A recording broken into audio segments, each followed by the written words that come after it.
চুরি নিষেধ করে, ডাকাতি নিষেধ করে, সুদও প্রধানমন্ত্রী পছন্দ করে না, সুদে কারবার প্রধানমন্ত্রী পছন্দ করে না, যার কারণে উনি ওই ডক্টর ইউনুস গ্রামীণ ব্যাংকের আবিষ্কারক, তারে সুদে ইউনুস কয়।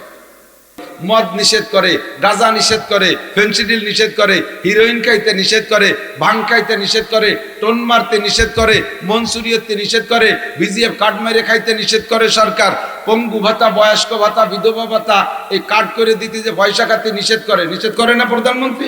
কতক্ষণ না কেন এগুলো নিষেধ করে না? হুজুর আলাইহিস সালাতু ওয়াস সালাম যে তর্জ তরিকায় বয়ান করতেন, উলামায়ে হক্কানি সেই তর্জে বয়ান করার চেষ্টা করে। আমি আহলে হক ওলামাই কেরামদের দলভুক্ত, যদিও লেখাপড়া জানি না, সাধ্য অনুযায়ী চেষ্টা করি উম্মতের জরুরত বুঝে কিছু কথা বলার। আল্লাহ তাআলা আমাকেও ইলমে আমলে বরকত দান করুন, আমার কথা যারা শুনবে আল্লাহ তাআলা তাদেরকে আমল করার তৌফিক দান করুন।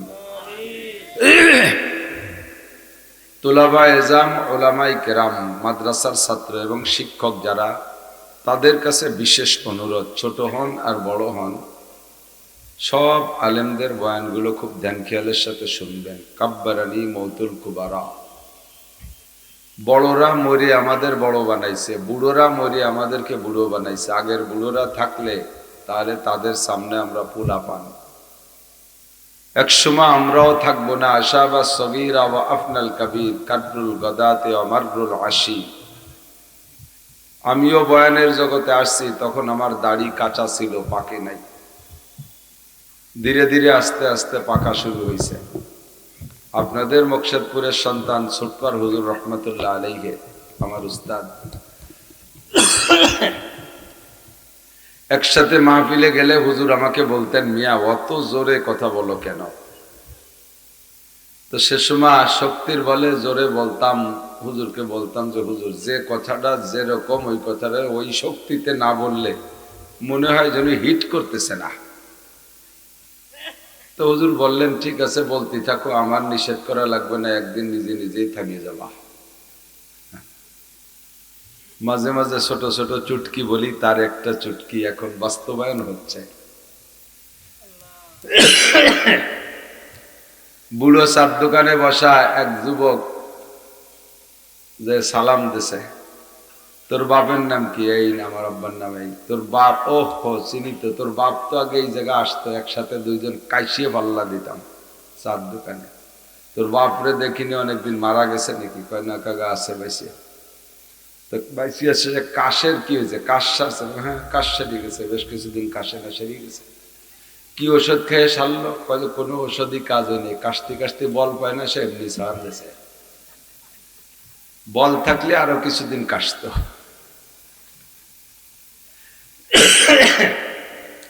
সময়ই বলে দেয় কি করব আর না করব, কথা বলেন ঠিক না? তো এখন চলে আসতেছে ধীরে ধীরে সেই সময়, রং তামাশা ঢং ভঙ্গির সব কিছু শেষ। ওলামাই কেরাম আমরাও একদিন থাকবো না। এই চেয়ারটাকে খালি রাখা যাবে না। চেয়ার যদি খালি রাখা হয়, এই চেয়ারটাকে খালি রাখলে এখানে অন্য কেউ এসে বসবে। অন্য কেউ কে? মিস্টার ইবলিস। কতক্ষণ? মিস্টার ইবলিস এসে বসবে, তখন ইবলিস হবে বক্তা। কাজেই একের পর এক এই চেয়ারে লোক তৈরি হয়ে আসতে হবে। এজন্য ওলামাই কেরাম, তুলাবা এজাম প্রত্যেকের বয়ানকে খুব ধ্যান খেয়ালের সাথে শুনবেন। এক একজনের থেকে এক একটা কথা রাখবেন। আমরা সাধ্য অনুযায়ী কিতাব থেকে মোতালা করে কথা আনার চেষ্টা করি। এ কথাগুলোকে আপনারা ইনশাআল্লাহ অন্যের কাছে বয়ান করতে পারবেন। পাশাপাশি নিজের জবানকে পরিষ্কার করার জন্য এবং বুকে সাহস বাড়ানোর জন্য কথার মধ্যে লুজুদাত, সিঁড়ি আর মিষ্টিত্ব পয়দা করার জন্য একটা আমল আছে। শর্টে আমলটা বলে দিয়ে নেই। সেটা হলো, আপনি প্রতিনিয়ত সকাল সন্ধ্যা, আলেম তালবে ইলমদেরকে বলছি, সকাল সন্ধ্যা ফজরবাদ মাগরিববাদ সূরা দাহার তেলাওয়াত করবেন। সূরা দাহার তেলাওয়াত করলে আল্লাহ তাআলা জবান পরিষ্কার করে দেয়, কথা বলার সাহস দেয়, জেহেন বৃদ্ধি পায়, কথার ভিতরে নূর আসে। সুর না হলেও নূর হয়। যা বলবেন তা মানুষে শুনবে, যা বলবেন তা মানুষে শুনবে। মুফতি আব্দুল গফফার সাহেব হুজুর দামাত বরকাতুহুল আলিয়া, সুর নাই, কেমন কথা বলে শুধু শুনতে মনে চায়। সুর নাই, খালি শুনতে পারি। তারপর অনেকে আছে সুর দিয়ে মজলিস গরম করে রাখে। তবে সুরের চাইতে নূরের দাম বেশি। কথা কন না কেন? সুরের চাইতে নূরের দাম বেশি। কথায় নূর পয়দা করার জন্য আপনি এই আমলটা ঠিক রাখবেন। সারা জীবন ভরে ফজরবাদ মাগরিববাদ সূরা দাহার 29 নম্বর পারার ভিতরে আছে, সূরা দাহার তেলাওয়াত করবেন। আল্লাহ তাআলা যুগে যুগে হক্কানি আহলে হক আলেম পয়দা করে দিক। সবাই বলি আমিন। আলোচনা ওলামাই কিরাম সবাই করি। একটা জিনিস লক্ষ্য করছেন কিনা তো জানি না, একটু ফিকির করলেই বুঝবেন। আমরা কিস্সা কাহিনী, গল্প স্বল্প, হাসা কান্দা, চুটকি মুটকি ইত্যাদি যা কিছু বলি না কেন, সব কিছু বয়ানের সার খোলাসা দুইটা জিনিস। দুইটা কথা হলো বয়ানের একেবারে রেজাল্ট। তা হলো আমর বিল মারুফ নাহি আনিল মুনকার, সৎ কাজের আদেশ আর অসৎ কাজের নিষেধ। কথা বলেন ঠিক কিনা? যত সৎ কাজ আসে এগুলো আমরা স্টেজে আলোচনা করার চেষ্টা করি। যত প্রকার অসৎ কাজ আছে তার ফলাফল কি হবে, নতিজা কি হবে, রেজাল্ট কি হবে, এই খারাপ কাজের বিচার কি হবে, এগুলো দিয়ে আমরা আতঙ্ক দেই, ভয় দেই। এটা হলো সৎ কাজের আদেশ আর অসৎ কাজের নিষেধ। এ মর্মে আমি চলমান সরকার, এটা শুধু আওয়ামী লীগ সরকারের স্বভাব না, সব সরকারেরই স্বভাব। নিজেদের ভিতরে যে দুর্বলতা আছে, ওই দুর্বলতার কারণে উলামায়ে কিরামরে মাহফিল করতে দিতে চায় না। কারণ মৌলবীরা একেবারে ওপেন ফিল্ডে ওনাকে দোষগুলো বলে দেয়, তাতে ওনাদের একটু ইজ্জত যায়। এই জন্যই করে না, মাহফিল বন্ধ, এ কারণে মাহফিল হবে না, ও কারণে মাহফিল হবে না, এখন মাহফিল করা ঠিক না, এখন মাহফিল করলে একটু অসুবিধে আছে। কি অসুবিধে তা কয় না, এখন মাহফিল করা যাবে না। ওনারা রাজনীতির কথা কয়। আমি বলবো সরকারের যা দাবি, সরকার যা বাস্তবায়ন করতে চায়, উলামায়ে কেরামরা তাই বলে।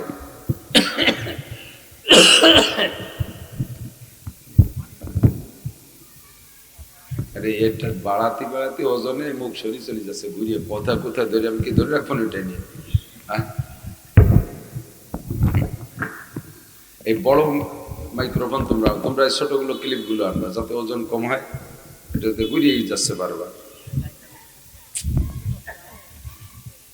তো ওই নিচে একটা কাগজ ভাজায় দাও।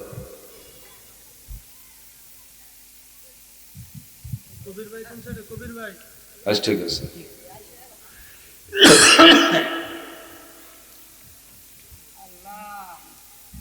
যত দুর্নীতি, এটা দমন করার দায়িত্ব সরকারের, ঠিক না?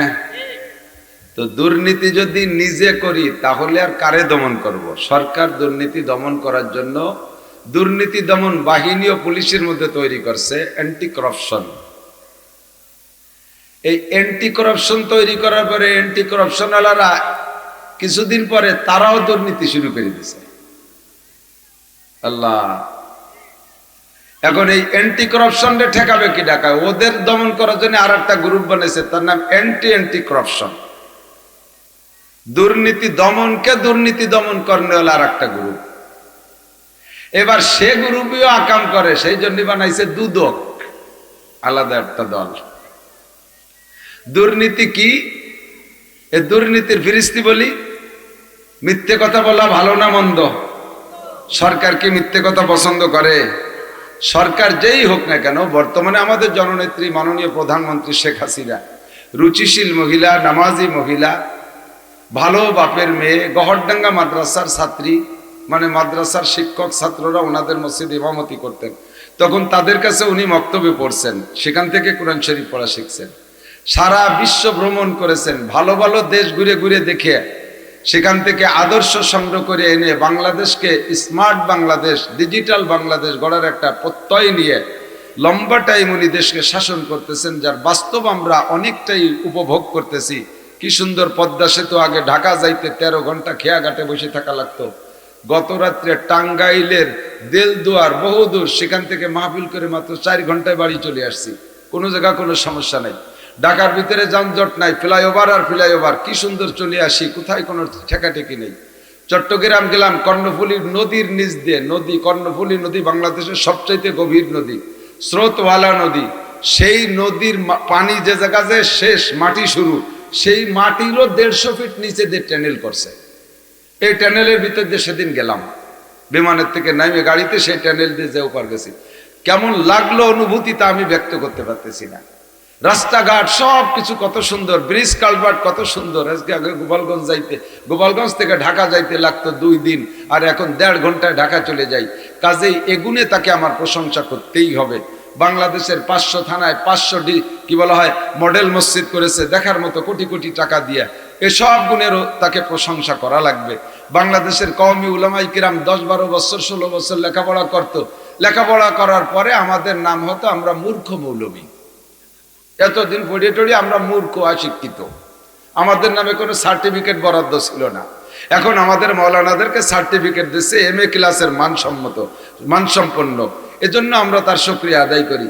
বাংলাদেশের হাজার হাজার ইসলামিক ফাউন্ডেশনের ইমামদেরকে বেতন দিচ্ছে, বিশ্ব ইস্তেমার মতো বিশাল মাহফিল করতেছে, উলামায়ে কিরামদের আভ্যন্তরীণ কোনো দ্বন্দ্ব কলহ থাকলে মীমাংসা করার চেষ্টা করতেছে। সব মিলে প্রশংসিত উনি। এখন উনার দল নিয়ে বাংলাদেশকে অনেক অনেক সুখ শান্তি দেওয়ার চেষ্টা করে, যেই সুখ শান্তি দেওয়ার জন্য প্রশাসন ব্যবহার করে, সংবিধান তৈরি করে, এই সব যা কিছু করে না করে ওটা রাষ্ট্রীয়ভাবে করে।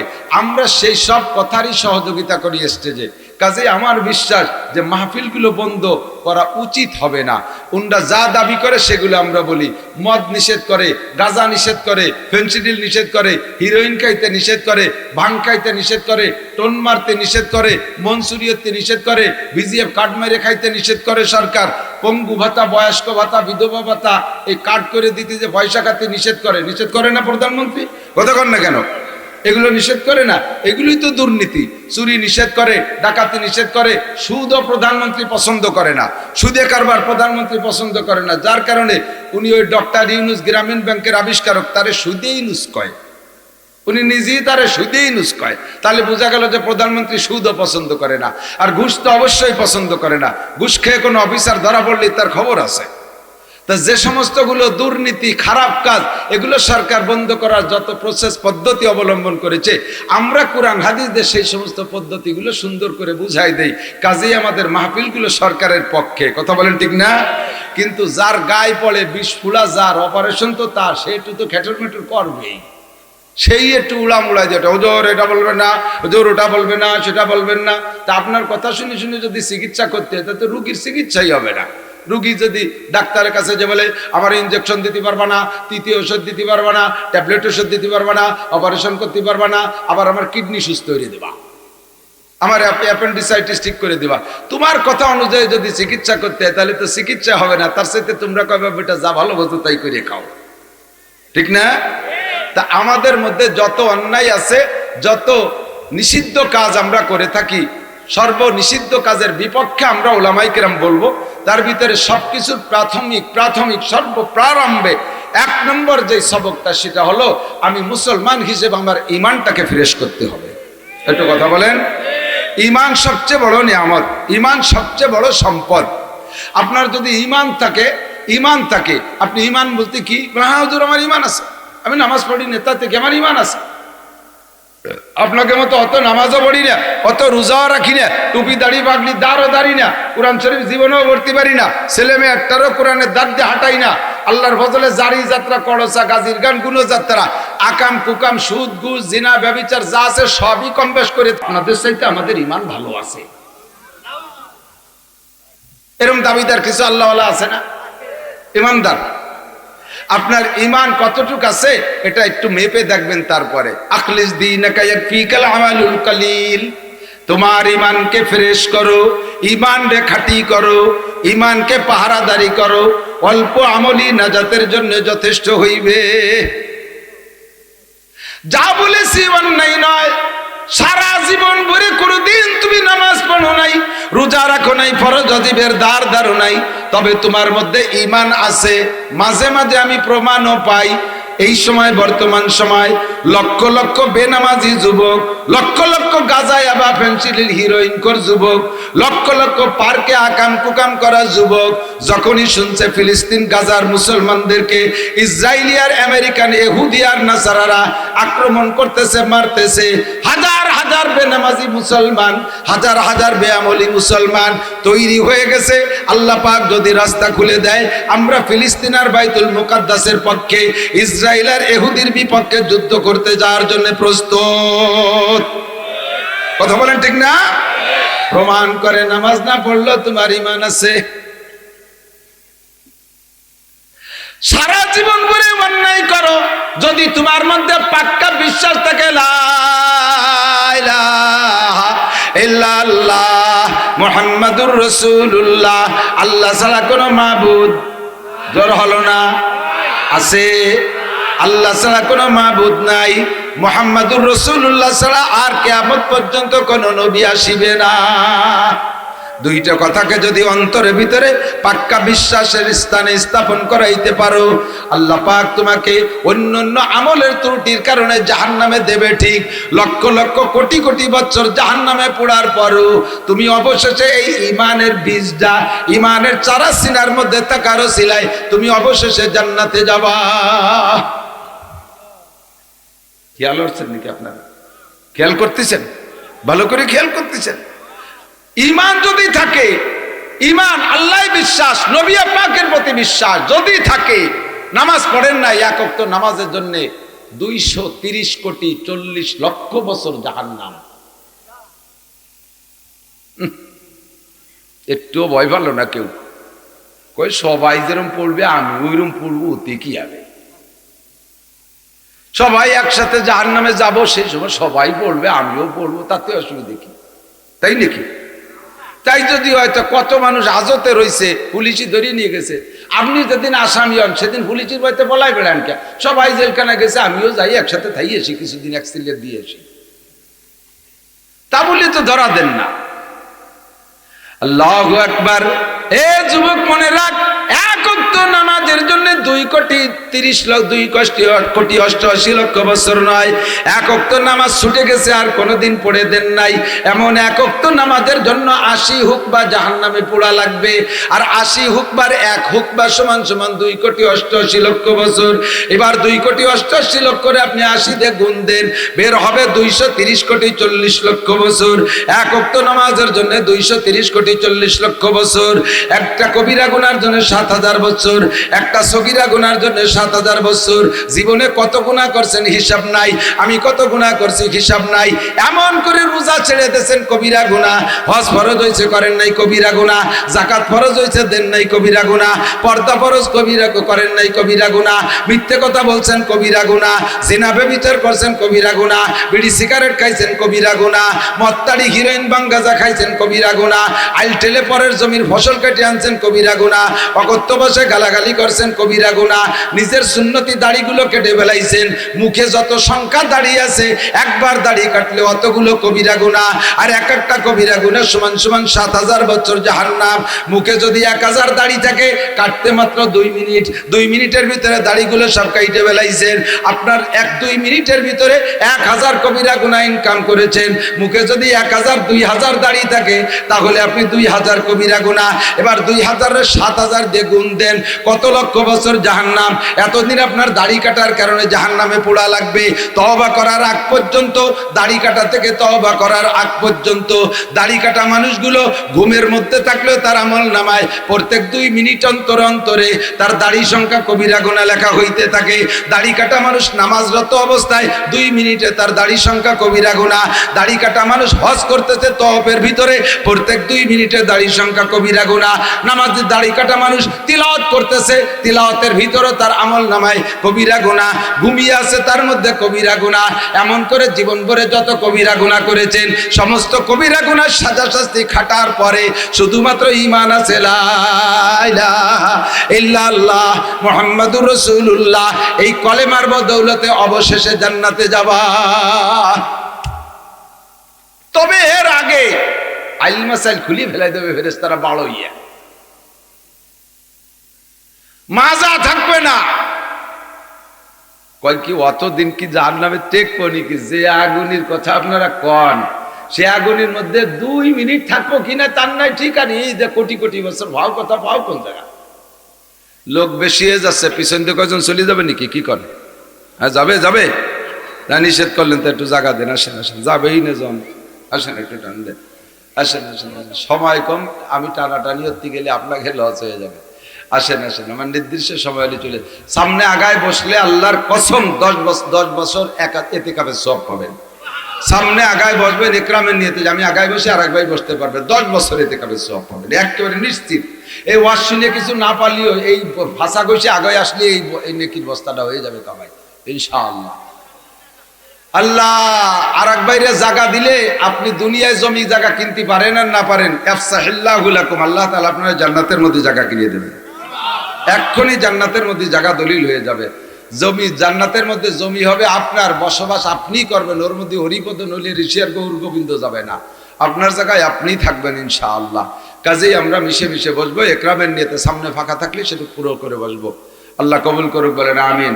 তো কি বলছি ভাই, একটা জাহান্নামে এতদিন থাকবো কি থাকবো না এই সংশয় দূর হয়ে যাক। আল্লাহ পাক নিজেই বলেন কুল্লামা নাদিজাত জুলুদুহুম বাদদালনাহুম জুলুদান গায়র, প্রত্যেক মুহূর্তে মুহূর্তে জাহান্নামের আগুনে পুড়াইয়া আপনার শরীরের রক্ত মাংস সব খসায় ফেলবে, ভস্ম করে দেবে। তাহলে শরীরে আর রক্ত মাংস না থাকলে তার পোড়া খাবো কোন জায়গায়? কয়েকজন নতুন করে আরেকটা দেহ তৈরি হয়ে যাবে সঙ্গে সঙ্গে। এইভাবে পরিবর্তন করবে কেন? কয় একটা দেহের উপরে দীর্ঘক্ষণ শাস্তি দিলে ওর ভিতরে একটা সহনীয় ভাব এসে যায়, ধৈর্য এসে যায়, তখন বেবদ হয়ে যায়, আর মায়ের পিঠের পিটেন পেট পায় না। চোররে মারি দেখছেন, চোররে কি পয়লা কয় বাড়ি দিলি গ্যা গ্যা হয়ে কান্দে, এরপরে বাড়ি দিলি খালি তালে তাকে আসলে টের পায় না, বাড়িতে গাছ বেবদ হয়ে যায়। এই জন্যে জাহান্নামের ভিতরে একই জাহান্নাম অনেকদিন পুড়তে খাটতে খাটতে উপভোগ করতে করতে সহ্য এসে যেতে পারে, প্রত্যেক সেকেন্ডে একটা দেহ পরিবর্তন করে দেওয়া হবে। আগের দেহের চাইতে নতুন দেহের ভিতরে আপনার অনুভূতি শক্তি হবে 100 গুণ বেশি। কাজেই আপনি এই চিন্তা করেন না যে ও 2 মিনিটই পুড়িয়ে শেষ হয়ে যাব তারপরে যাওয়াই হবে। আল্লাহ জাহান্নামকে আল্লাহ জাহান্নাম বানাইছে আমাকে কষ্ট দেওয়ারই জন্য। আল্লাহ যেন আমাদের সকলকে জাহান্নাম থেকে নাজাত দেয়, সবাই বলেন আমিন। আপনারা সবাই জান্নাতে যাবেন, বলেন আলহামদুলিল্লাহ। সবাই জান্নাতে যাবেন, বলেন আলহামদুলিল্লাহ। একজন কাফের মুশরিক ইহুদ নাসারা, এই জামানার ইহুদ নাসারা, ওই ইসরায়েলিরা ইহুদি আর আমেরিকানরা নাসারা, পশ্চিমেরা নাসারা, এই পাশে আছে চায়না, রাশিয়া, জাপান টাপান, এই দিক দিয়ে আছে বুদ্ধ, মাঝখানে আছে আমাকে দাদা বাবুরা এই বেশটা, আর ও পাশে পাশ মিলেই আমরা মুসলমান। গোটা দুনিয়ার ভিতরে বর্তমানে একমাত্র মুসলমান মোমেন কলেমা পড়া ছাড়া আল্লাহর কসম কোনো জাতি একটা মিনিটের জন্য বেহেশতে যাবে না, নিশ্চিত। এ ব্যাপারে নিশ্চিন্তে থাকেন। এখন মুসলমান জান্নাতে যাবেন, যার জন্য আপনাকে সেরকম একটা অবস্থান দুনিয়ার থেকে তৈরি করে যেতে হবে। আপনার ঈমান, যেহেতু বলছি, এই ঈমানটাকে আপনাকে ফ্রেশ করতে হবে। আল্লাহ পাক রব্বুল আলামিন বলেন ইন্নাল্লাহা লা ইয়াগফিরু আন ইউশরাকা বিহি ওয়া ইয়াগফিরু মা দুনা যালিকা লিমান ইয়াশা। সারা জীবন ভরে অন্যান্য হাজার গুনাহ করছো, হাজার হাজার গুনাহ করছো, যে কোনো একটা বাহানায় আল্লাহ তাআলা সব গুনাহ মাফ করে দিতে পারে। যে কোনো ছোট্ট একটা বাহানায় আল্লাহ মাফ করে দিতে পারে, ছোট্ট একটা বাহানায় মাফ করে দিতে পারে। আমরা কিতাবে পড়েছি, সম্ভবত ইমামে গাজালি রহমাতুল্লাহ আলাইহি, উনি তো বড় লেখক ছিলেন, উনার আমলে তার বল পেন ছিল না, শেষ ছিল দত কলমের কালি। মনে আছে নাকি মুরব্বীরা? দত কলমে লেখছেন না? আমি তো পাতাড়িয়নের ছাত্র, তালপাতার পাটিতে বসতাম, তালপাতায় লেখছি, আমি লেখছি, আর আমার মুরব্বীরা তো আরো বয়সী যারা, তারাও লেখছে। মনে আছে নাকি তালপাতার লেখা? দত বইরে কালি বানাই, এর বুতামের মতো কালি পাওয়া যেত হাটেতে, 10 পাই একটা কিনছি আমি, ওই কালি বুতামের মতো কালি দতের মধ্যে গুলাইয়া কুঞ্চির কলম নিয়ে যাইতাম দত ধরে। বাড়িতে যাওয়ার সময় তো বাইলে তেল পানি, তেল কই সেজি গুঁজে যেতাম। বাড়ি আসার সময় মা আমারে সেন্তরে যে যেটা গেছে সেইটা না, আর একটা সারা গা কালি কালি হয়ে যেত, মুখ চোখ কান জামা কাপড় সব কালি কালি হয়ে যেত। আলগা দাঁতের কালি, আর ভাইস দেবীর একজনের সিটেই বিটেও দিতাম ছোটবেলায়। ইমামে গাজালি রহমাতুল্লাহ আলাইহি কাঁচা কালিতে কিতাব লিখতেন। তো একদিন লিখতে একটা মাছি আইসা উনার নিবের উপরে বারবার পড়তেছে, আর উনি তারে তাড়াই দিচ্ছে। তখন উনি ভাবলেন যে হয়তো এই মাছিটা একই জায়গায় এতবার পড়তেছে কেন, নিবের মাথায় পড়ে কেন, কলমের গোড়ার দিক পড়তো, ও জায়গা পড়ে কেন? তখন উনি বুজুর্গ মানুষ ভাবছে সম্ভবত এই মাছিটার পানির পিপাসা হয়েছে, হয়তো কোথাও পানি পাই নাই, তাই এখানে কালিরে পানি মনে করে বসছে। উনি কিছুক্ষণ অফ রাখছে, লেখা বন্ধ রাখছে, মাছিটা নিবের উপরে কিছুক্ষণ বসে থেকে এরপরে চলে গেছে। ওই যে গেছে তার মাছিটা আসে নাই। তখন উনি বুঝলেন যে অবশ্যই তার পিপাসা, আগে তারে বসতে দেই নেই, পানি খাইতে দেই নেই, বিদায় বারবার আসছে। যখন সে পিপাসা নিবারণ হয়ে গেছে, একবারে চলে গেছে, আর আসে নাই। ইমামে গজালি রহমাতুল্লাহ আলাইহির ইন্তেকালের পরে স্বপ্ন ওহী না, তবে স্বপ্ন হলো মোমেনের স্বপ্ন ওহীর 46 ভাগের 1 ভাগ, অর্থাৎ 46টা স্বপ্ন যদি একজন মুসলমান দেখে তার 45টা মিথ্যে, একটা সত্য। ওহী যেমন সত্য, মোমেনের 46টা স্বপ্নের একটা স্বপ্ন সত্য হতে পারে। তো এক বুজুর্গ ইমামে গজালি রহমাতুল্লাহ আলাইহির খলিফাদের মধ্যে এক বুজুর্গ স্বপ্নে দেখতেছে যে ইমাম গজালি জান্নাতের মধ্যে বড় আনন্দ উল্লাসে আছেন। ওই জান্নাতের ভিতরে থাকা অবস্থায় জিজ্ঞেস করছে, হযরত আপনি জান্নাতের মধ্যে এই পরিবেশ পাইলেন কিভাবে, এত সুন্দর জান্নাত পেলেন কিভাবে? উনি বললেন যে আমার জিন্দেগীর সব আমল আল্লাহ তাআলা একটা বাহানায় নষ্ট করে দিয়েছে, কোনো আমল কাজে লাগে নাই। নামাজ, রোজা, হজ, যাকাত, তাসবিহ, তাহরির যা করছি, কিতাবাদি লিখছি, বয়ান, বক্তৃতা, তাহাজ্জুদ, ইশরাক, আওয়ামিন, চার্চ সব বরবাদ হয়ে গেছে। আমার কিচ্ছু আমল নামায় ছিল না, আমি জাহান্নামী হয়ে যেতাম একটা অন্যায়ের কারণে। কি অন্যায়? কয় একদিন আমি রাতের সকালবেলা আমার পেটের ভিতরে গড়গড় শব্দ হচ্ছে, বাথরুমে যাচ্ছি। তা আমার একজনে জিজ্ঞেস করছে, হযরত অন্যদিন তো এই টাইমে এত বাথরুমে যান না, আজকে যাচ্ছেন কেন?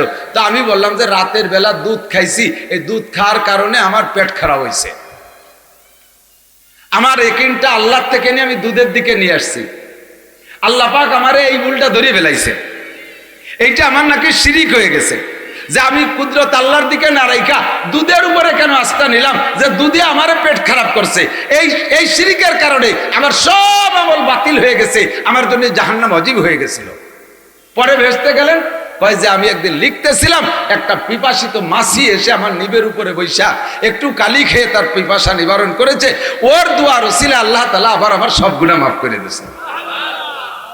রহমতে হক বাহানামি জুয়াদ, বাহানমি জুয়াদ। বুখারী শরীফের মধ্যে হাদিস আসছে, পরিষ্কার সহিহ হাদিস। আল্লাহর নবী বলেন, নবী আলাইহিস সালাম বলেন, আমি মেরাজে গিয়েছি, মেরাজে গিয়ে জাহান্নাম দেখেছি, জান্নাতও দেখেছি। জান্নাতের ভিতরে দেখি একটা যুবতী সুন্দরী মেয়ে জান্নাতের ভিতরে বড় আনন্দ উল্লাসে আছে। জিব্রাইলকে জিজ্ঞেস করলাম, জিব্রাইল এই মেয়েটাকে কোন নবীর উম্মত? এই মেয়েটা এত সুন্দর জান্নাত পাইল কি আমলের বদৌলতে? একটু বলো জিব্রাইল, আমি আমার উম্মতের নারীদেরকে বলবো, তারা ওই নেক আমল কইরা জান্নাতি হবে।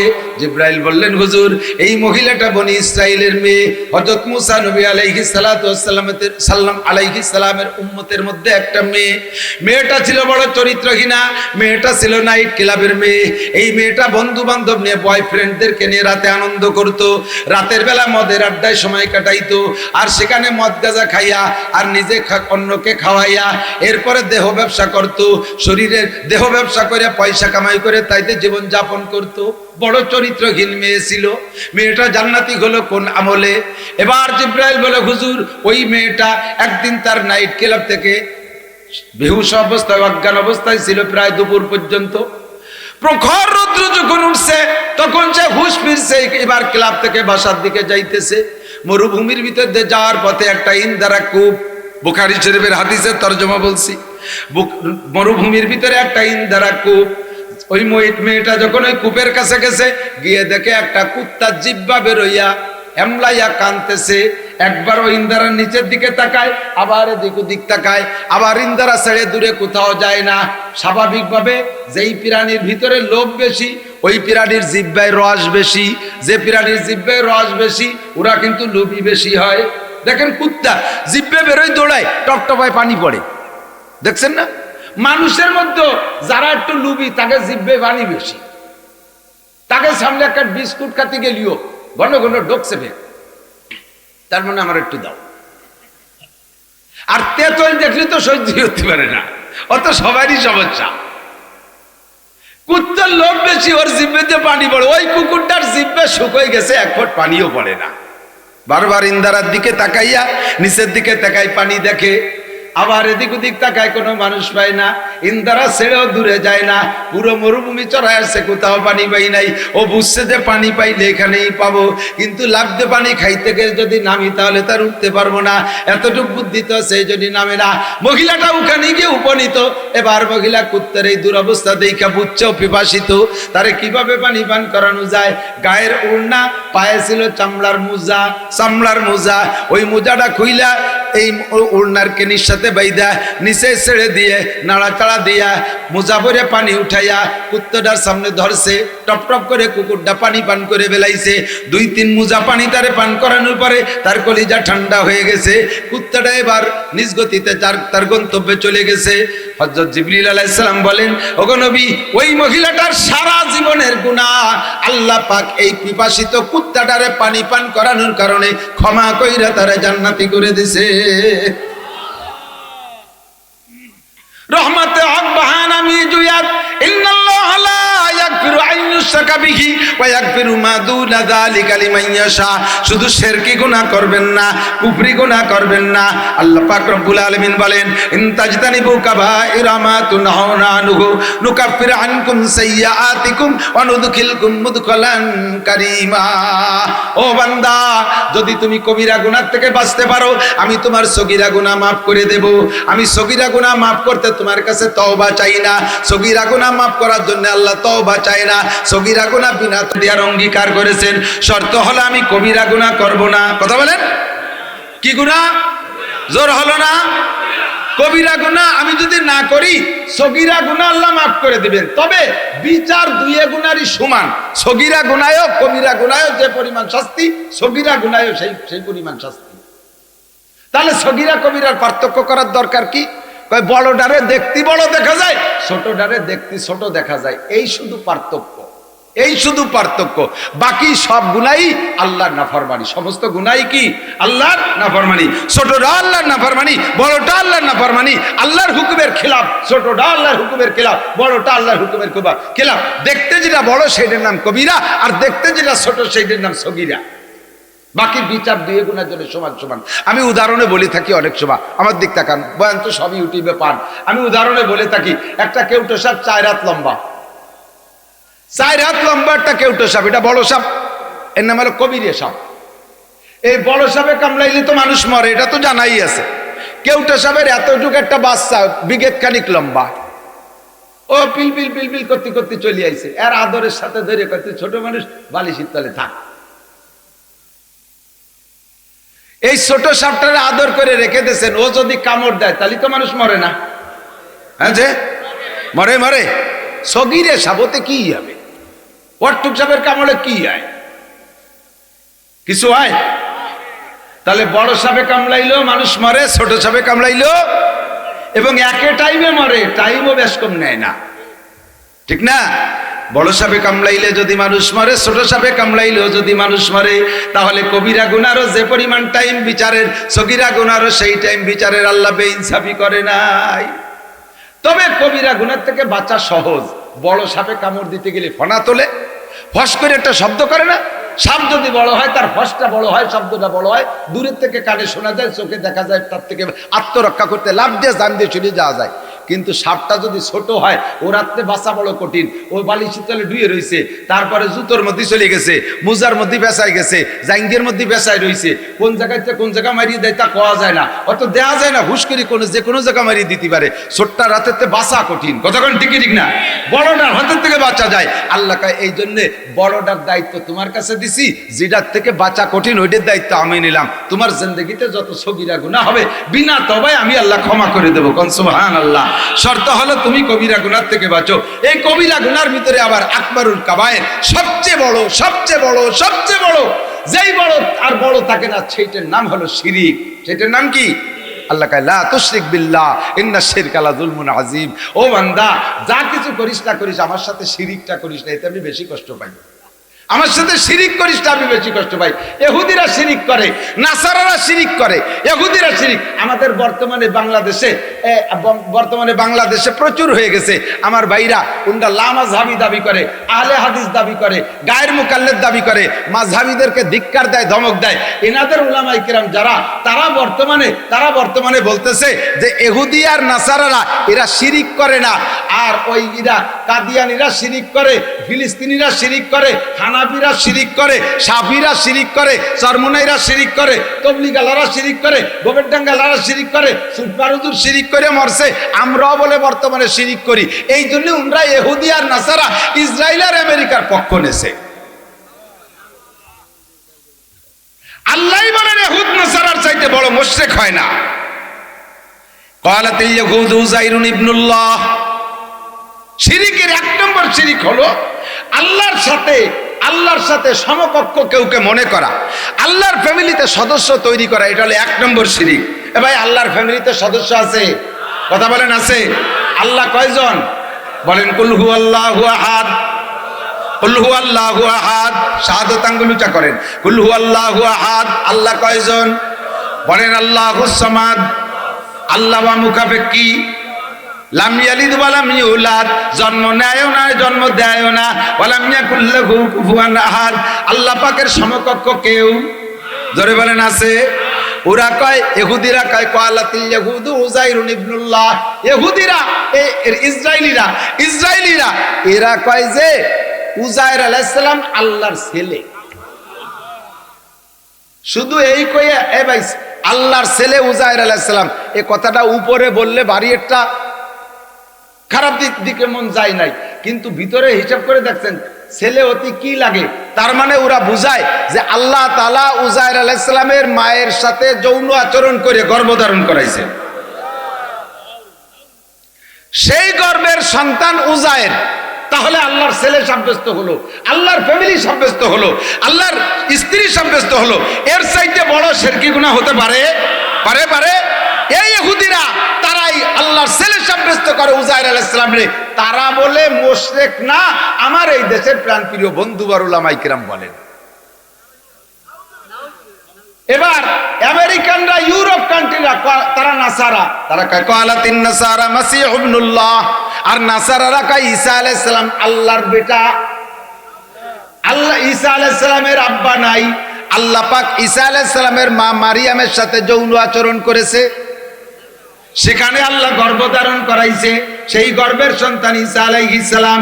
একটু ধরে করেন না নাউযুবিল্লাহ, লা তুশরিক বিল্লাহ। আমরা কি এই কথায় বিশ্বাসী? কথা বলেন, বিশ্বাসী? আমার আল্লাহর ছেলেও নাই, মেয়েও নাই, আমার আল্লাহর আব্বাও নাই, মাও নাই, আমার আল্লাহর স্ত্রী নাই, ঠিক কি ঠিক না? আল্লাহু আকবার, লা তুশরিক বিল্লাহ। আমরা এই শিরিক করি না, আমরা এই ব্যাপারে পাক্কা আছি আল্লাহর রহমত। তবে আমরা একটা শিরিক মাঝে মাঝে করে থাকি, আল্লাহর যে গুণ আছে ওই গুণগুলো মখলুকের মধ্যে আমরা টেনে আনার চেষ্টা করি। ছেলে দেয় কে? মেয়েকে দেয় আল্লাহ, দেয় ছেলে মেয়ে। ভাষাগত ভাবে না বললেও আপনার আমলি কার্যকলাপে প্রমাণ করে আপনি অনিচ্ছাকৃত শিরিক করে বসেন। আপনার স্ত্রীর যদি পরপর একাধিক ততাধিক কন্যা সন্তান হয়, যদি কন্যা সন্তান হয়, আরো যদি তার চেহারা ভালো না হয়, তাহলে সব যত দোষ নন্দ ঘোষ মহিলাটার উপরে প্রেসার ক্রিয়েট করে, আছে না নাই? আবারও মাইয়া হইছে, দেব তোরে তালাক এবার। এর সাথে তো বাংলা আনুষঙ্গিক মোটা বাংলা আছে, তা তো আর আমি হুজুর মানুষ করতে পারতেছি না। জানি না তা না, জানি, মাশাআল্লাহ সবই জানি। এই মেয়ে ওয়াটা কি বোর দোষ না আল্লাহর দোষ? দোষ হলি কার দোষ? দোষ যদি হয় তাহলে কার দোষ? আল্লাহর দোষ। আর আল্লাহ তো দোষ করে না। আল্লাহ কয়, আমি যদি কোনো বান্দারে ভালোবাসি, মোহাব্বত করি, পছন্দ করি, তাহলে তাকে আমি একটা কন্যা সন্তান দান করি। কয় আল্লাহ তুমি 8টা দাও, খুশি হয়ে দাও। এ 7টা হলো কে? আল্লাহ কয় 7টা হলো কে? তা বোঝো নাই? তুমি শ্বশুর বাড়ি থেকে কয় লাখ টাকা খাইছো? মোটে 1 লাখ টাকা আনছিলাম আর একখান মোটর সাইকেল। সেই কয়খান বেরিব না তোর মধ্যে? 1 লাখ টাকা আর একখান মোটর সাইকেল আনছিস, তোরে একে 7 টাকাও দিবি, 7 লাখ, মোটর সাইকেল 7 খান রেডি কর, একে 7টা হবে। আল্লাহর ফজলে আমাদের দেশে ডাক্তার আছে, যথেষ্ট পরিমাণ ব্যবস্থা আছে, ইনশাআল্লাহ একের বেশি দুটো হতে দেব না।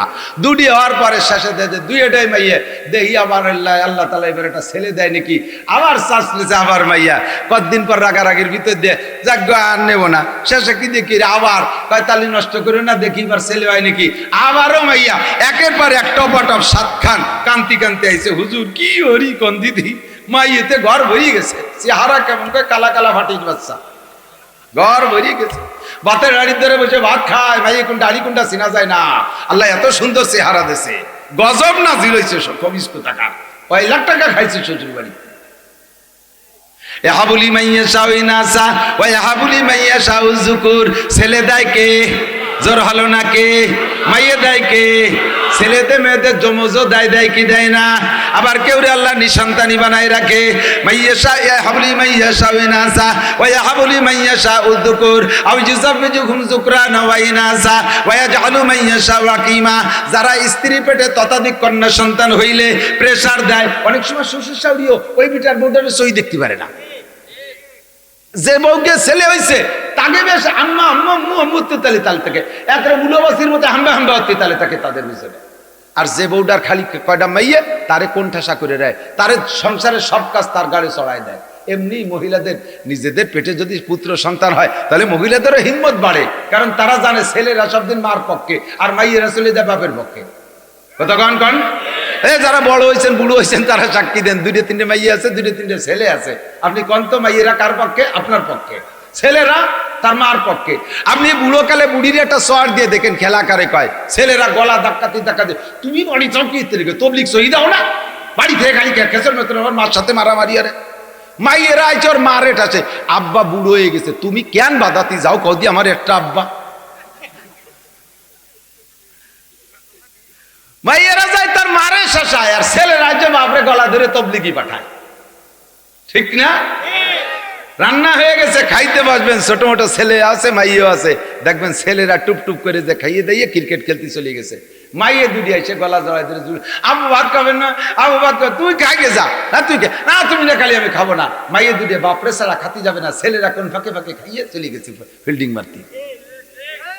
সত্য না মিথ্যা? ঠিক না করলেও ঠিক, আমি তো পরীক্ষিত। বড় মাছ নিছি বাজারের, এই বড় মাথা রান্না করছে আস্ত মাথা। এই ছোট ছেলে কইতেছে আম্মু মাথা আজকে আমি খাবো। আমার মাইয়েটা কইতেছে এই মাথা তুই খাবি না, মাথা খাবে আমার আব্বু। ও তো এক হলো না যে মাথা আমি খাবো তুই খাবি না। ছেলে কয় মাছের মাথা আমি খাবো, মাইয়েটা কয় না যে আমি খাবো, মাইয়ে কয় আমার আব্বু খাবে তুই খাবি না। এই হলো দরদি মাইয়া, ঠিক না? তুমি মারা যাওয়ার পরে ছেলে দেখবে আগানতে বাগানতে সিগারেট খেয়ে বেড়াচ্ছে, সে বউ নিয়ে গল্প হতেছে, আর মাইয়া এসে গলা জড়ায় ধরে হুমড়ি খাই কান্দে, ও আব্বা, আর আব্বা করতে পারবো না। ঠিক না? সেই মাইয়ে হওয়ার পরে স্ত্রীর পর প্রেসার করো যারা, তাদের একই যে মাইয়েটা বানাইছে বৌতি, আল্লাহর পর বিশ্বাস নাই, এটা গোপন শিরিক হয়ে গেছে। কি শিরিক? এটা গোপন শিরিক হয়ে গেছে। ইন্নাল্লাহা লা ইয়াগফিরু আন ইউশরাকা বিহি।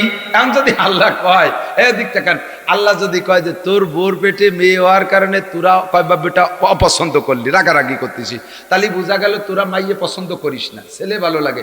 তাই বউ বিটি মানুষ পারে না, দুর্বল, যা বানাইছে তা মাইয়ে হয়ে গেছে। তোরা বিটা মানুষ শক্তি আছে, কয়বা বেটা, ছেলেটা তোরা বানা। কতক্ষণ পারলি ছেলে তুলা বানা, ছেলের আর কিছু না, ছেলের ছেলে কটি যেটুক লাগে সেইটুক বানাতি, সেটুকুর নাম করলাম না। ছেলের ছেলে কটি যেটুক লাগে তাই বানা। তাই যদি না পারিস তাহলে স্ত্রীর পর প্রেসার দিস্কার, এটা গোপন শিরিক। দোকান খুলে দিয়ে লাখ লাখ কোটি কোটি টাকার মালিক, ক্যাশব্যাক সবার টাকা রয়েছে, হাজি সাহেব নামাজ পড়িয়ে পাগড়ি বান্ধা, তসবি, চরমনের মুড়ি, তবলিগের 3 ছেলে সাথী জিকির করতে করতে তসবি হাতে করে আইসা ক্যাশব্যাক খুলে দোকানে শাটার খুলে দিয়ে বসছে, একেবারে শাহানশা চেহারা, কি সুন্দর সানগ্লাস, একেবারে গোল্ডেন ফ্রেম দিয়ে বসছে, দেখতে ফেরেস্তার মতো মনে হচ্ছে, মাথা লাল রুমাল, উপরে সৌদি আরবের টায়ারটা লাগাই দিছে। ফকির খুশিতে খুশিতে আইছে যে কিছু না হলে কোনো জায়গা না হলে এই জায়গা কাজ হবে। আইসে বলতেছে কাকা কিছু দেন। কাকা সেই সময় আমার সাইকা, বাবা এখনো বনি করি নেই। উনার একই যে যদি দিনে আমার কিনা বেচা বনি না করার আগে, বনি করার আগে যদি আমি দোকানেতে দেই তাহলে আসবে না, খালি যাইতে থাকবে। সকালে যদি যাওয়া শুরু হয় তাহলে যাইতে থাকবে, আগে কিছু আসতে হবে তারপরে দেব। এই যে একটা আকিদা, এটা হিন্দু আনি আকিদা, যে সকালে বনি হওয়ার আগে কেউ দেওয়া যাবে না। এইভাবে কোটি কোটি টাকার মালিক ফকিরের কাছে মাপসাই, বাবা মাপসাই বনি করি নেই। এটা একটা শিরিক, এটা একটা শিরিক। ফকির কয় যে ঠিক আছে তোরে মাফ করে দিয়ে গেলাম, দিনের মধ্যে যেন তুই বনি করতে না পারিস। আমিও তো তোর কাছে বনি করতে আইছিলাম, তা আমি যদি না পারি তো তুই না করলে আমার কি? কতক্ষণ লা তুশরিক বিল্লাহ ইন্নাশ শিরকা লাযুলমুন আযীম। লাইলা ওয়া নাহারা, দান করবা দিনে ও রাতে, আলো আর আধার নাই, যখনই মানুষে চাই তখনই দিবা। তুমি যেরকম যে অবস্থায় দিবা, রাত্রে দিবা আল্লাহ তোমারে রাত্রে দেবে, দিনে দিবা আল্লাহ তোমারে দিনে দেবে, তুমি বউনি করার আগে দিবা, আল্লাহ তোমারও বউনি করার আগে দেবে। এবার ফকির বদিয়া দিয়ে চলে গেছে, সারাদিন বসে রয়েছে, একটা কাস্টমারও আসে না, দাম দর ঠিক করে চলে যায়, পাশের দোকানের থেকে সাধারণ মাল কিনে নিয়ে চলে যায়, মাসের পর মাস চলে যায়, কেনা বেচা হয় না। এবার চলে গেছে খাজা বাবার দরবারে মান্যত একটা দিয়া, সে জায়গা দিয়ে দোয়া নিয়েছে, বাবা কিনা বেচায় বরকত দিও। বাবার কোনো ক্ষমতা আছে কিনা বেচায় বরকত দেওয়া? বরকতের মালিক কে? আল্লাহ বরকতের মালিক। আল্লাহ কয় বাবা আর গাজা বাবা কোনো তাই কাম হবে না, কোনো তাই কাম হবে না। ওই ফকিরের কাছে মাপ চাইয়া তারে যে ফিরে আবার বউনি করা, সে যদি মাপ করে তাহলে তোর দোকানে কিনা বেচা হবে। আমি ফকিরের দোয়া কবুল করে বেলাইছি। একে চশমে জাদান গা ফেলা যা শাহানা বাসি, শায়াদ কেনে গা কুনাদা গাহানা বাসি, শায়াদ কেনে গা কুনাদা গাহানা বাসি। কখন আল্লাহ দোয়া কবুল করে তুমি জানো না। ফকির যখন কইছে যে তুই যেন দিনের মধ্যে বউনি করতে পারিস না, ওই দোয়া আল্লাহ তাআলা সেই সময় কবুল করে ফেলেছে। কোন কবর আর মাজারের কোন ক্ষমতা আছে? মনের থেকে বলেন আছে? আছে? আরে কি ক্ষমতা? বাইচে থাকতে ছিড়তে পারেন না একটা লুমাও, মরার পরে কবরে যে বলে বিশাল বুজুর্গ হয়ে গেছে। বড় কি বুজুর্গ, কি তার কি আছে? অভাবের ঠেলায় তার উপরে ড্যাগেরটা বাইতে তুইছে, আমি কবরে বড় অভাবে আছে, এবার কটা পয়সা করি দাও। মুসলমান কত বড় ইমানি দুর্বলতা!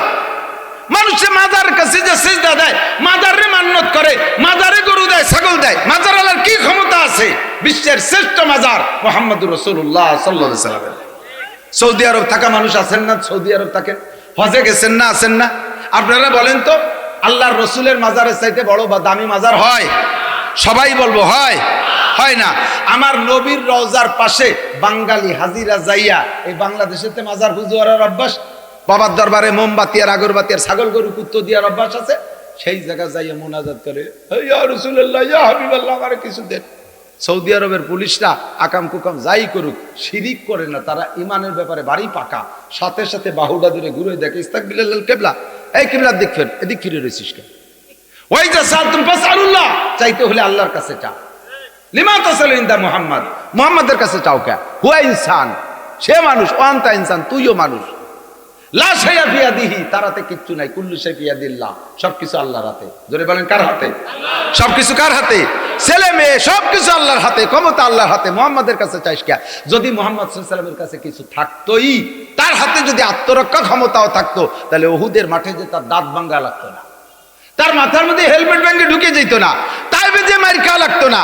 তার যদি সম্পদ ভান্ডার তার হাতে থাকতো, তাহলে 1 মাস পর্যন্ত তার বাসায় চুলো জ্বলে নাই, সে এত অভাবে থাকবে কেন? তার কাছে ধন দৌলতও নাই, তার কাছে প্রতিরক্ষা ক্ষমতাও নাই। তবে সে একটা এমনই সম্মানী মানুষ, আল্লাহর এমনই প্রিয় মানুষ, যার দোহাই দিয়ে চাইলে আল্লাহ কবুল করে। তার দোহাই দিয়ে চাবি, তার দোহাই দিয়ে, পীরির দোহাই বাদ দাও। সরমুনার পীর সাহেবের নামে মান্নত করলেও মুশরিক, সদর সাহেবের নামে মান্নত করলেও মুশরিক, নবীর নামে মান্নত করলেও মুশরিক। মান্নত হলে হবে কার নামে? আল্লাহর নামে। কতক্ষণ এই শিরকি গুনাহ থেকে বাঁচেন। ওয়ালা তুশরিক বিল্লাহ, আল্লাহর সাথে শিরিক করো না। ইন্না শিরকা লা যুলমুন আযীম, আকলিস দীনাকা ইয়াকফিকাল আমালুল কলিল। আমি অনেক আলোচনা করে থাকি, আজকে আমার মাথার মধ্যে আসছে, শিরক থেকে আগে ঈমানকে পরিচ্ছন্ন করাই, শিরিক থেকে আগে ঈমানকে পরিচ্ছন্ন করাই। সর্বময় ক্ষমতার মালিক আমার আল্লাহ। খাওয়ায় আল্লাহ, পড়ায় আল্লাহ, বাঁচায় আল্লাহ, ছেলে দেয় আল্লাহ, মেয়ে দেয় আল্লাহ। একজন দেই যে তার ঘরের ভিতরে দরজার কাছে একটা ল্যাংটা পুলার ছবি দিয়ে ক্যালেন্ডার বানানো, তাই এখন ঝুলনু বড়। জিজ্ঞেস করলেন, তোর নামাজি মানুষ ইয়া ঝুলইছিস কেন? তা কইতে চায় না, এবেলা নামা, আবার নামায়ও না, এই নামাইস না কেন? পরে জ্ঞানের থেকে হয়ে যান। আগে তো দুটি মাই হয়েছে, একজন কইছে যে গর্ভবতী অবস্থায় যদি ল্যাংটা ফুলাপানের এই জিনিসটা দেখা যায়, তাহলে ছেলে হয়। আমি কোমরে দাতাল, আমি দেখবো তোর কি হয়। কবিস কোথাকার, পেটের মধ্যে বাইরের ক্যালেন্ডারের হুক আছে, পেটের মধ্যে সাল হয়, তোর কি হয়েছে কোন চোখ নামা? সেই সময় দমকে নামাইছে, পরে শুনলাম যে আবারও টানাইছে। আর আমি আর চেহাতে যাইনি যে ওকে মনে চাচ্ছে টানা, সময় মতো শুনবানি কি হয়। পরে 2-3 মাস পর ডেলিভারি হয়েছে, ও আমারে দেখলে আর এক রাস্তায় দিয়ে সিঁড়ি যায়। আমি ডাকে, এই কি খবর, কি দিয়ে কি হলো, তা তো কলি টলি না। যে ছেলে মেয়ে হলি তো আমার দাওয়াত দেয়, দোয়া টোয়া নেয়, সে আকিকা টাকিকা নাম টাম রাখতে কয়। না ভাই জান, একটু লজ্জায় পড়ে গেছি, এই জন্য করতে পারি নে। মাই এইবার 2টি হয়েছে। তাহলে তার যা দেখলি তা কর।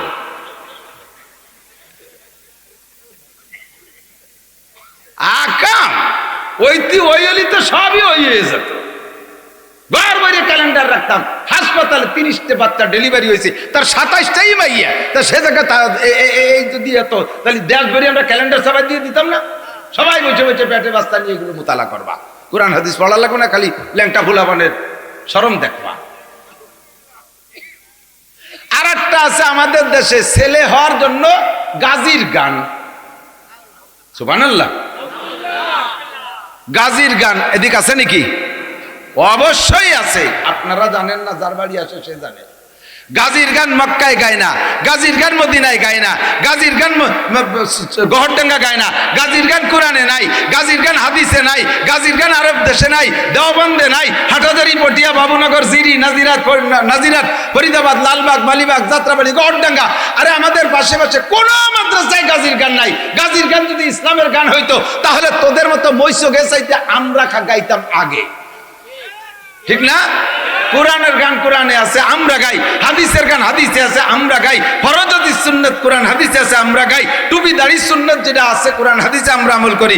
আরে যদি এই গাজীর গান শরীয়তের গান হইতো, মারেফতের গান হইতো, তাহলে আমরা উলামায়ে কেরামরা আগে গাইতাম।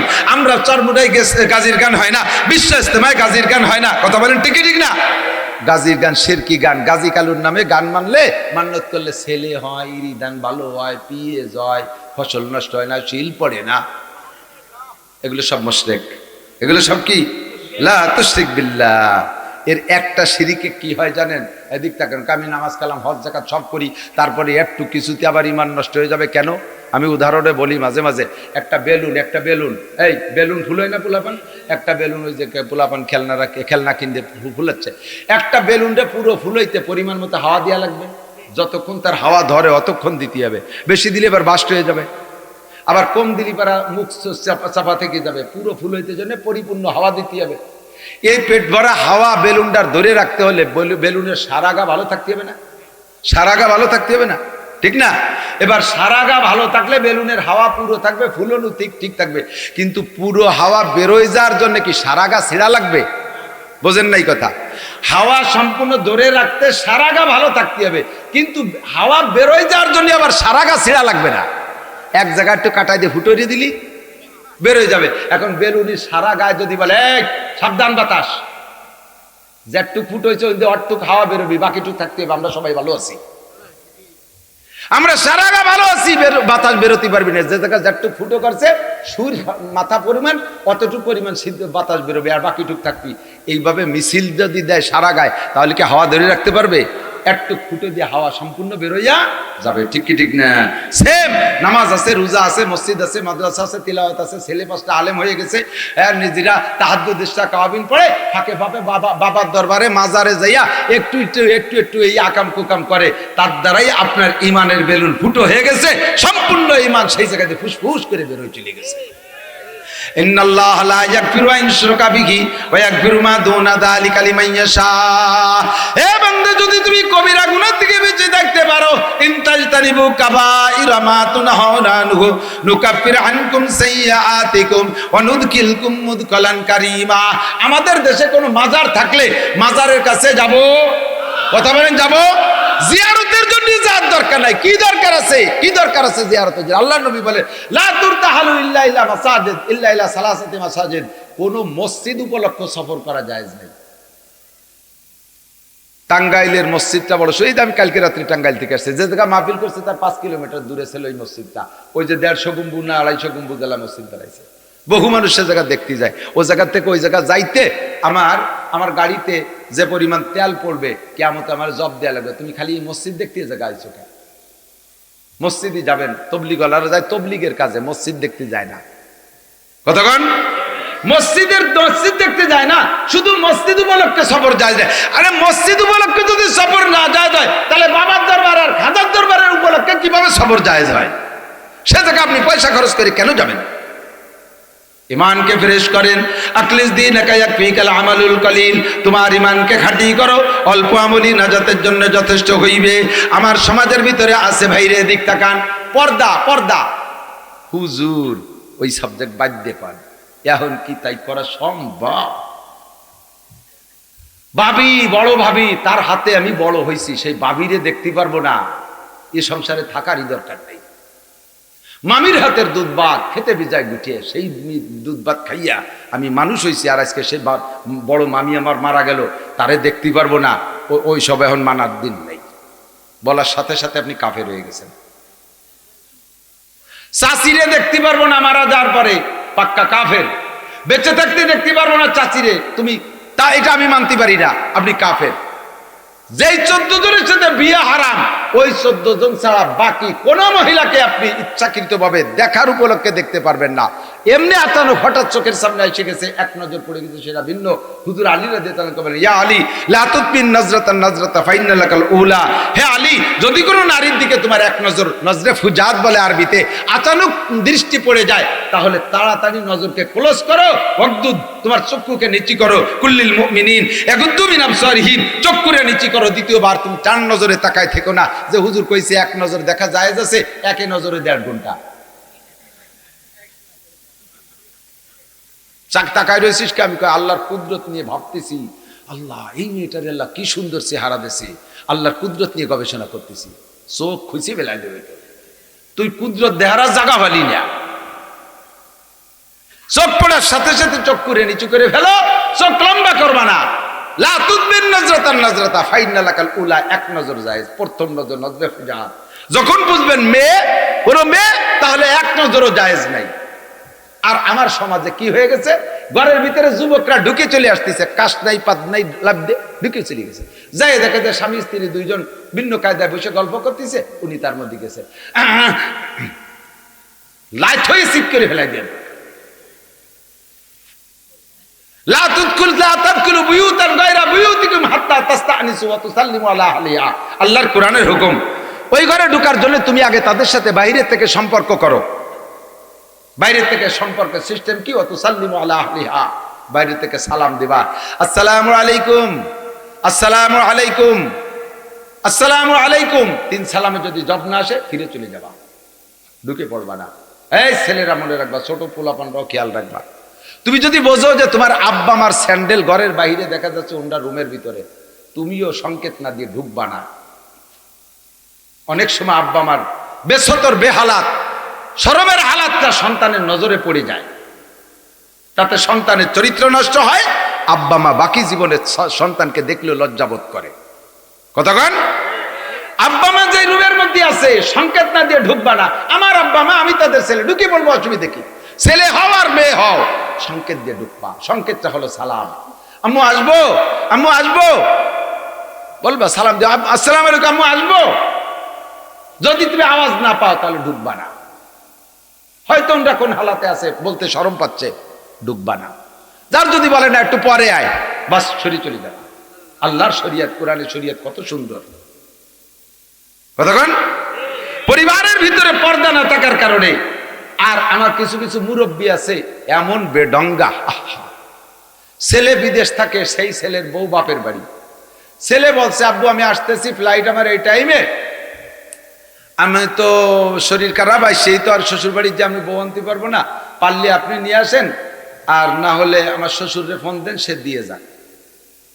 বুড়ো কয়, না তো শ্বশুরে কবো কে, আমি বা যাবো কে, ওই জামাল রে ফাটাই দিচ্ছি। জামাল হলো ছোট ভাই, তার বয়স 22 বছর, না পারলে করে ফাটাই দিচ্ছে। এই 22 বছরে না বালেক ডারে ফাটাইছে বাবি আনতে। বাবি সেই বাড়িতে নিয়ে রওনা দিয়েছে, এ বাড়ি পৌঁছয় নাই। তোরা কোথায় গেছি? আইসি একটু কুয়াকাটা আইসি। হ্যাঁ, একটু কুয়াকাটা গেছে, দাতালের দাঁত। তুমি বুড়ো কথা, ঠিক আছে, কালকে সকালে সকালে চলে এসে রাতভর দুনিয়া যা কাম করছে, বুড়োর আমল নামে ফিলাক্সি লোড হয়েছে সব। চলার পথে এই জাতীয় অন্যায় আপনারা বুড়োরা কেন করেন? ছেলে বিয়ে দিয়ে নিয়ে আইছে, ছেলের বউরে ছেলে পালকিতে নামা, আগে তো পালকি ছিল, পালকিতে কোলে নিত, এরকম হচ্ছে প্রাইভেট কার। এই ছেলের বউরে ঘরে নিতে হবে। মুরব্বীরাই কয় কেটা নেবে কেটা নেবে কেটা নেবে, কয় মাইজিয়ে জামাই নেবে। জামাইতি শালা বউরে কোলে করে ঘরে গাড়িতে ঘরে নেবে। তোমার এইটাকে যদি জায়েজ মনে করে তাহলে তোমার ঈমান নষ্ট হয়ে গেছে, আর এটাকে প্রথা তৈরি করে দিয়েছে। আর জামাইরাও এই শালা বউরে কোলে ঘরে না নামাতি পারলি তখন তারাও রাগে ফটফট করে, কি জন্য দাঁত দিলে, দাঁত দেওয়ার দরকার ছিল কি, এইরকম অপমান করবে। তার পরের বউ কোলে উঠবি, তা না হতে দিলি তোর অপমান হয়। তোর মতো জামাই আসার দরকার নেই, স্যান্ডেল দিয়ে বাড়াই দেবো। এ কথা না কেন, তোর সলাই দিয়ে বাড়াই দেবো। তোর মতো দাঁতাল আমার বাড়ির ধারে আসবে। আরে শয়তান কোথাকার, সমাজটাকে ধ্বংস করে দিছে। মুরব্বীরা, আল্লাহ নবী বলেন সালাসাতুন কদ হারামাল্লাহু আলাইহিমুল জান্নাহ, তিনজনের জন্য বেহেশতে হারাম। কয়জন? এই যেগুলো বলতেছি সব কবিরা গুনাহ। ইবাদত বহুত করছেন, করিয়েন আরো। গুনাহ ছাড়েন, গুনাহ ছাড়িয়ে দেওয়া সবচেয়ে বড় ইবাদত। গুনাহ ছেড়ে দেওয়া সবচেয়ে বড় ইবাদত। কতক্ষণ পরিষ্কার হাদিস আছে, আবু হুরায়রা রাদিয়াল্লাহু আনহু আমারে নবী আলাইহিস সালাম হাত ধরে এভাবে ফাদ্দাহুন নাফিয়া, পাঁচটা কথা বলে আঙ্গুলের মধ্যে গুনিয়ে দিয়ে বললেন, এক নম্বরে বৃদ্ধাঙ্গুল ধরে বলেন, কি বলেন? ইত্তাকিল মাহারিমা তাকুন আবাদান নাস, যত হারাম আছে এগুলো ছেড়ে দাও, তাহলে তুমি সবচেয়ে বড় বুজুর্গ। নামাজ রোজা বহুত করা যায়, হজ যাকাত বহুত করা যায়, কিন্তু আকামের স্বভাব থাকলে সেইটা ছাড়া যায় বাড়ি কঠিন। সেইটা ছাড়া বাড়ি, তোমার ছেলে আরো নষ্ট হবে। তুমি যদি এখন কোরআন হাদিসের কমান্ড না মানো, তোমার ছেলে মেয়ে আরো মানবে না। যুগে যুগে মুহূর্তে মুহূর্তে দিন বদল আসতেছে, সময় পরিবর্তন হচ্ছে, আপডেট হচ্ছে সবকিছু, নতুন নতুন যা আসতেছে আগের সাথে কোনো মিল নাই। মুরব্বীদের কাছে জিজ্ঞেস করো, ওনাদের জন্ম হয়েছে কয়জনের, সিজারে হয়েছে কয়জনের, এখন থেকে যে 50-এর ঊর্ধ্বে যাদের বয়স, বলকে 40-এর ঊর্ধ্বে যাদের বয়স, 40-এর ঊর্ধ্বে যাদের বয়স, আমার মনে হয় একজনও সিজারে জন্ম নেয়নি। কতক্ষণ? 40-এর উপরে যাদের বয়স, তার একটাও সিজারে না। এগুলো কি ওই নিয়ে না ফ্যাটে রয়ে গেছে? না অলিভারা আসলো কোন জায়গার থেকে জায়গা? হ্যাঁ, আর এখন বাচ্চা অতি গেলি পেটে বাচ্চার সংকেত আসছে যে হ্যাঁ গর্ভধারণ করছে, ওই সময় থেকে ব্যারাকের সাথে যোগাযোগ করা সারা সিজারের দিন 30,000 টাকা লাগবে রে। আনাইন্দা জান্নে আবদিবি, আমার আল্লাহকে আনাইন্দা জান্নে আবদিবি, আমার সম্পর্কে যেমন ধারণা করবি আমি সেরকম আচরণ করব। তুই যদি ধারণা করিস যে সিজার ছাড়া হবে না, তাহলে সিজার ছাড়া হবেই না। তোমার আব্বার জন্ম হইছে, তোমার আব্বার জন্ম হইছে তুলোর মধ্যে, ফেস্টোর মধ্যে, সিরা খেতার মধ্যে, দাদি নানিরাই সিরা খেতাইতে ধরিয়ে নামাইছে, ঠিক না? আর তোমার জন্ম হয়েছে কম্পিউটারের মধ্যে, আল্ট্রাসাউন্ড ইসিজি এই করিটরি বেরোছে না। আর আল্লাহ বাসালে তোমার ছেলে মেয়ে জন্ম নেবে হেলিকপ্টারের মধ্যে।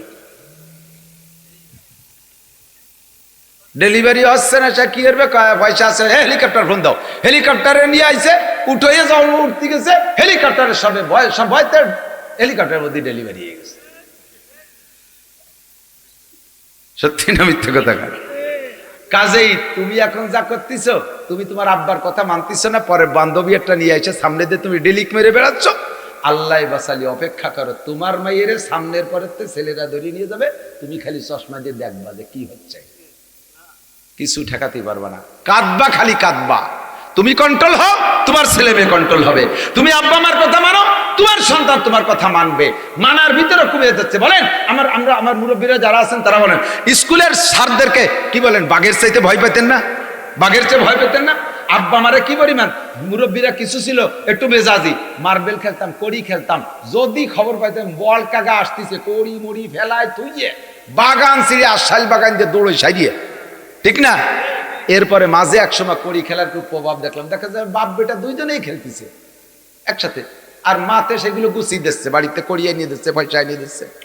সুবহানাল্লাহ। তাহলে ডিমোশন কোথায় চলে আসছে? আমরা উস্তাদদেরকে দেখে ভয় পাইতাম, একটা পিটেন খাইলে ওই পিটেনটারে ডলে মুলে মুছে দিয়ে মুছার চেষ্টা করতাম যে যেন পিটেনের দাগ আব্বা মা না দেখে।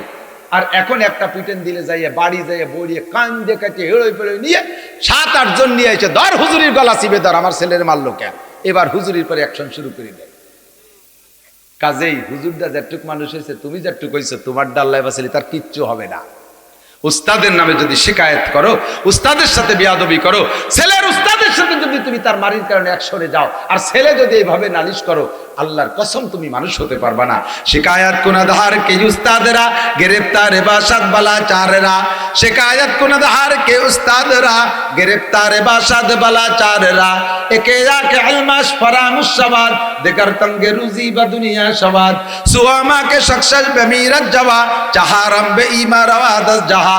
উস্তাদের সাথে যদি বিয়াদবি করো, উস্তাদের নামে নালিশ করো, উস্তাদের সাথে বিয়াদবি করো, মাদ্রাসার ছাত্র বলো আর স্কুলের ছাত্র বলো, চারটি বিপদ তোমার জন্য অনিবার্য। 1 নম্বরে যা পড়বা তা মনে থাকবে না, 2 নম্বরে তোমার রিজিকের অভাব কাটবে না, 3 নম্বরে তোমার অকাল মৃত্যু হবে, উস্তাদের বদদুয়ায় তোমার হায়াত কমায় দেওয়া হবে, 4 নম্বরে মরণের সময় কলেমা নসিব হবে না, এমন ধাক্কা মারছে টিরাকে আল্লাহ বলার সময় পাবি না, মরণের সময় কলেমা নসিব হবে না। এই মহা 4 বিপদ বেয়াদবের জন্য অনিবার্য। আমরা এখানে আসি, আসার সময় আমি বুঝি তো, দেখি তো, আরে যে ছেলেটা ভালো এ ছেলেটা দেখলে বোঝা যায় যে ওর মাও ভালো, ঠিক না? আমি এখানে আজকে আসি, একটা ফুলা আমার গাড়িতে থাওয়াই দেখায়, ও কাকা আইসো, কিচ্ছু কলাম আর আল্লাহর কসম যদি মিথ্যে কথা কয়, আজকে এখানে এই রাস্তায় বুঝছি যে ঠিক আছে, থ্যাংক ইউ, তোর মা আরো বড় বিয়াদব। তুই কোনো আদর্শ মা বাপের সন্তান না। এ ছোটরা মনে রাখিস, এমন আচরণ করলে দেখ আজকে কোন জায়গা দাঁড়াই কয়ে দিছি। এই যে টাওয়ার দাঁড়াইছে কর্ডন শুনছি, আমেরিকা চলে গেছে এই ওয়াজ, জাপান চলে গেছে এই ওয়াজ, জায়গার নাম করলাম না, চুপ করে থাকলাম কোন জায়গাতে, আমার গোপালগঞ্জের বদনাম তা কই ফেলাইছে।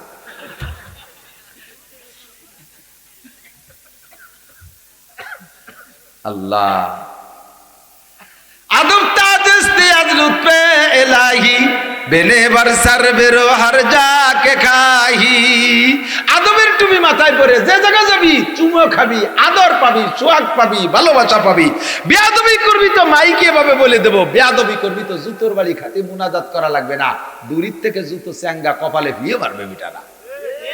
ভদ্র হও, নম্র হও, ছোট হও, বড় হও, কলেজ হাই স্কুলের স্টুডেন্ট হও, বিনয়ী হও। আসসালামু আলাইকুম হুজুর, কেমন আছেন, কত দূর থেকে আসছেন, আমি আপনাকে অনেক ভালোবাসি, আমি আপনার বয়ান শুনি, হুজুর আমাকে একটা দূরে নসিহাত করবেন। তুমি এভাবে বলো, ও কাকা কোনতে আইছো, ও দাতালের বেটা দাতাল, তোর বাবার বাড়িতে আইছো। তুই যেমন কবি আমি সেরকম কব।